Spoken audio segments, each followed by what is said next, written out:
গাজীপুরের শ্রীপুর উপজেলা চত্বরে বিশ্ব সাহিত্য কেন্দ্রের উদ্যোগে এবং বাংলাদেশ সরকারের সংস্কৃতি বিষয়ক মন্ত্রণালয়ের সহযোগিতায় 18, 19 ও 20 ফেব্রুয়ারি 3 দিন ব্যাপী ভ্রাম্যমাণ বইমেলা অনুষ্ঠিত হয়েছে। বিশ্ব সাহিত্য কেন্দ্র জানায়, শিক্ষা, সংস্কৃতি ও জ্ঞান চর্চার বিকাশে এমন উদ্যোগ নতুন প্রজন্মকে আলোকিত করবে, বইয়ের প্রতি আগ্রহ বাড়াবে। এ ধরনের বইমেলা কল্পনাশক্তি ও জ্ঞান চর্চার পরিধি বাড়ায়।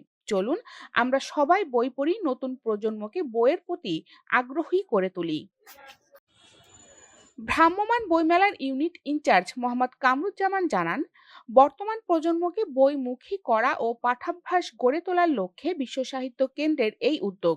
পর্যায়ক্রমে দেশের 180টি উপজেলায় এই ভ্রাম্যমাণ বইমেলা অনুষ্ঠিত হবে। মেলাটার মূল উদ্দেশ্য হচ্ছে পাঠক পর্যায়ে বইগুলোকে পৌঁছে দেওয়া, অর্থাৎ পাঠকের দ্বার প্রান্তে গিয়ে বই নিয়ে হাজির হওয়া। প্রতিটা 64 জেলার প্রতিটা জেলা শহরে এবং তার পাশাপাশি ওই জেলার যে কোনো একটা উপজেলায় এই মেলাটা আয়োজন করছে। মেলায় আগত বইপ্রেমীরা জানান, আমরা চাই এমন বইমেলা সবসময় হোক। মোবাইল ও নেশার আসক্তি কমাতে এই ধরনের উদ্যোগ খুবই গুরুত্বপূর্ণ। এখন বর্তমান যে জামানা চলতেছে সেটা হচ্ছে নেশা।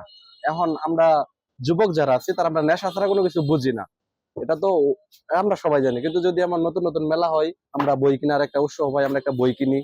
কবি ও কথা সাহিত্যিক শাহান শাহাবুদ্দিন জানান, বইমেলা শুধু বই কেনাবেচার জায়গা নয়, এটি একটি সাংস্কৃতিক আন্দোলন। নতুন প্রজন্মকে বইয়ের সঙ্গে যুক্ত করাই আমাদের লক্ষ্য। এরকম একটি বই মেলা খুব বেশি জরুরি। এরকম সারা বাংলাদেশে যে উদ্যোগটি গ্রহণ করা হয়েছে প্রত্যেকটি উপজেলা চত্বরে